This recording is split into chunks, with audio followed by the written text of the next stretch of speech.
ओडिशा ब्राह्मण समाज कर्मशाला बैठक भुवनेश्वर गंगनगर यूनिट 4 सांस्कृतिक परिषद सभागृह प्रसन्न कुमार दास सभापतित्व ओडिशा ब्राह्मण समाज कर्मशाला बैठक अनुष्ठित हो उक्त बैठक में मंचासीन अतिथि भाव डॉक्टर प्रभात कुमार महापात्र, निरंजन मिश्र, अशोक महापात्र, देवदत्त मिश्र जोग देते। कर्मशाला समग्र ओडिशार प्रत्येक जिलार बहु ब्राह्मण देवता योगदान करते। प्रथमे अतिथि माने ठाकुरंक पाखरे दीप धूप दे समूह हनुमान चालीसा पाठ करते। पर समस्त ब्राह्मण देवता माने निज निजर मत प्रकाश करते। अतिथि माने अभिभाषण रखिथिले। ब्राह्मण माने निजे संस्कारित हेबा सह ब्राह्मण माने अन्य को उचित मार्गर शिक्षा देइथांते। परिशेष में समस्त ब्राह्मण समाज को एकत्रित करने प्रियव्रत षडंगी राष्ट्रीय ब्राह्मण समाज ओडिशा नाम नामित करने अनुरोध करते। नाम को सर्वसम्मति क्रमे प्रस्ताव को ग्रहण करा प्रसन्न दास, मो घर हूँ नयगढ़, ब्राह्मण महासंघ परिचालना सभापति। से मत मंतव्य को ब्राह्मण समाज ओडिशा केमिति प्रभावशाली हम, गरीब मेधावी ब्राह्मण छात्र छात्री मैंने कि उपकार पाइबे एवं ब्राह्मण समाज उत्थान हवा दरकार। तो ब्राह्मण कल्याण पांठी ब्राह्मण मानकर प्रत्येक पूजक ब्राह्मण माने उचित प्राप्य पाइबा दरकार। एमती केतक विषय वस्तु आलोचना करा जाउतला। समस्त समस्त मंतव्य प्रकाश करते लिपिबद्ध कराई। परवर्ती पर्याय आम जोगाजोग करूँ एवं तार जो सठिक निरूपण कर लोक पाखे केमती पहुंच पारे। हाँ, एमती असंभव जिनिस ना जो नेपोलियन बोनापार्ट चिंता करुले पृथ्वी को गोटा कर राजा होता यहाँ किसी असंभव जिन ना सिद्धांत कार्य नहीं ना मन रखा। ब्राह्मण जो ना इमती कार्यक्रम न था भावुं से भूल अच्छे कहीं पिलार 21 ठारू लोकर मृत्यु पर्यंत बाहर व्रतवार पर्यंत सबु क्षेत्र में ब्राह्मणर आवश्यकता पड़ता है। घर प्रतिष्ठा ठारू मंदिर पूजा पर्यंत होम ठार यज्ञ पर्यंत बिना ब्राह्मण किसी चिन्ह था। से हूँ ब्राह्मण जो कथा कहुच्छे सी केतेकांशरे ठीक अच्छे। जी जो अर्थर बुझी पारा ब्रह्म अर्थ हूँ निजर आत्मा, पर आत्मा को जी चिन्ह पारे सेटा हूँ पर आत्मा को जी चिन्ह पारे सी हूँ ब्राह्मण। ब्राह्मण अन्य नाम हूँ पुरोहित।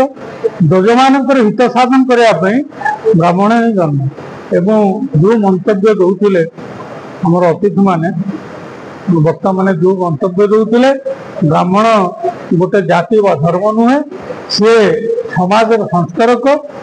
समाज संस्कार रे समाज परिवर्तन रे सदा सर्वदा से नियोजित अच्छी।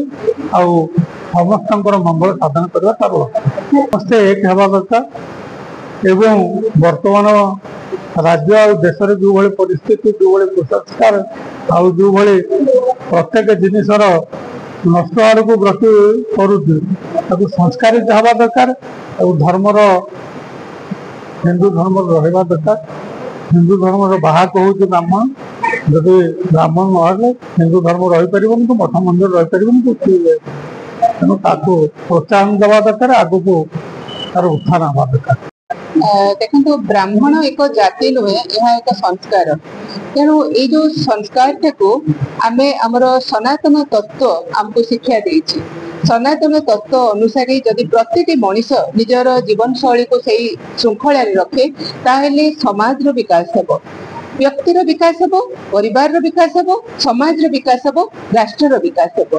तो राष्ट्र रो हित पई कि जो माने ब्राह्मण बोली आम जहाँ को कहूँ से माने अतीतर पुराण पृष्ठार देखु, इतिहास देखु, दीर्घ वर्ष धरी जुग जुग धरी काम कर आसुछंती।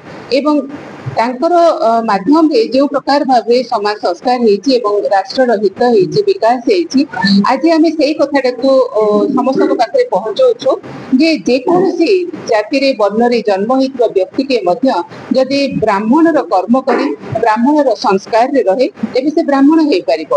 आमे एठी कोनोसी जाति भेद करूना, कोनोसी अन्य जाति वर्गर व्यक्ति यह को अन्यथा नेबे नाही। अनुरोध करूछि, बारंबार अनुरोध करूछि, कारण आपण ब्राह्मण कर्म करंतु, संस्कारित होवंतु, समाज सुधार रे लागंतु, राष्ट्र हित रे लागंतु। उपदेष्टा ब्राह्मण समाज ब्राह्मण समाज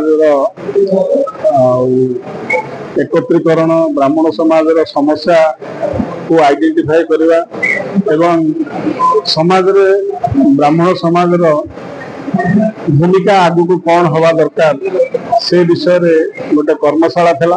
विभिन्न समस्या उपरे चर्चा आलोचना हला। ब्राह्मण समाज विभिन्न सब बेले ब्राह्मण समाज कंट्रीब्यूट करिछि राष्ट्र को।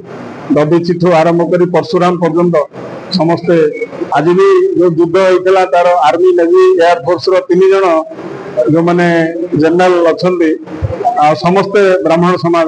तेणु ब्राह्मण सबु क्षेत्र में आउ समाज को कंट्रीब्यूट, राष्ट्र को कंट्रीब्यूट करुचे। आमे राष्ट्र को उत्थान करने आमर भूमिका कौन हम राष्ट्रवादी ब्राह्मण समाज ना आज आम एकाठी होते राष्ट्र उत्थान ब्राह्मण मान कौन भूमिका हम एवं निजर समाज को उत्थान कले ही पूरा राष्ट्र निर्माण हम।